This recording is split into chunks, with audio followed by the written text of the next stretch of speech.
ગુજરાત રાજ્ય આરોગ્ય વિભાગના કર્મચારીઓના તબીબી સેવાઓ પ્રભાગનું મંડળ Gujarat state medical department ministerial સ્ટાફની એક બેઠક શક્તિપીઠ અંબાજીના આદ્યશક્તિ જનરલ હોસ્પિટલ ખાતે યોજવામાં આવી હતી, જેને જનરલ હોસ્પિટલના સુપ્રિન્ટેન્ડન્ટ ડોક્ટર વાય.કે. મકવાણાએ દીપ પ્રગટાવી ખુલ્લી મૂકી હતી। આજની આ બેઠકમાં મંડળની નવીન સિદ્ધિઓ, કર્મચારીઓના પડતર પ્રશ્નોના નિરાકરણ તેમજ નવા વર્ષના હોદ્દેદારોની વરણીને લઈ યોજાયેલી આ બેઠકમાં ઉત્કૃષ્ટ કામગીરી કરનાર કર્મચારીઓ સહિત આરોગ્ય વિભાગના વિશિષ્ટ કર્મચારીઓને શાલ ઓઢાડી સન્માન કરવામાં આવ્યું હતું। આજની આ બેઠકમાં કર્મચારીઓના ફિક્સ પગાર, બઢતીના પ્રશ્નો તેમજ ફૂલ પગારના પ્રશ્નોને લઈ છણાવટ કરવામાં આવી હતી।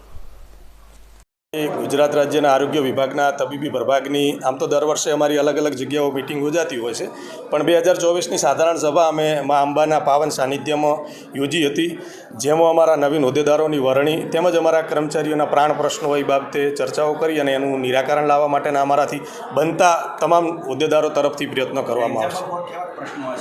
ધારો કે અમારા કોઈ કર્મચારીને ફિક્સ પગાર હોય તો એના ફૂલ પગારના ઓર્ડર કરવા માટે બઢતીના પ્રશ્નો હોય છે, આવા સામાન્ય પછી ફૂલ પગારના ખાસ આવા જ પ્રશ્નો મોટા ભાગે હોતા હોય છે।